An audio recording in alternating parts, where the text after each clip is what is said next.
మీరు చెప్పినట్టు రైతు బిడ్డగా రైతు కుటుంబం నుండి వచ్చిండ్రు. ఆ రైతు కుటుంబం నుండి వచ్చి ఈ రైతుల కష్టాలు కన్నీళ్లు తూడవాలనే లక్ష్యంతో బస్వాపూర్ నుంచి నీళ్లు తీసుకొచ్చి ఎండాకాలంలో కూడా చెరువులు అలుగుపోసేలా ఒక కంకణం కట్టుకొని ముందుకు సాగారు. ఆ బస్వాపూర్ నీళ్ల ద్వారా ఎన్ని చెరువులు నింపగలిగారు?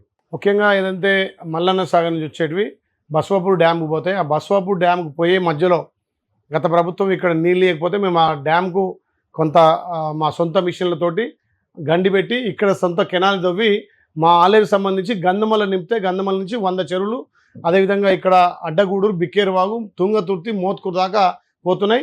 బస్వాపూర్ కూడా 2 టీఎంసీలు నింపి ఇక్కడ కూనూరు, అదేవిధంగా కొన్ని భువనగిరికి సంబంధించిన గ్రామాలతో పాటు మాకు కూడా చాడ, ముత్రేగూడెం ఆ చెరువులు కూడా బస్వాపూర్తో నింపినాం. కాబట్టి ఇంకా కూడా బస్వాపూర్కు గత ప్రభుత్వంలో ఏదైతే ల్యాండ్ ఎక్వేషన్ కానీ కొంత R&R ప్యాకేజ్ ఇచ్చింది, దాని గౌరవ ముఖ్యమంత్రితో మాట్లాడి వాటిని కూడా కొన్ని విడతలు వారు ఇవ్వడం జరిగింది.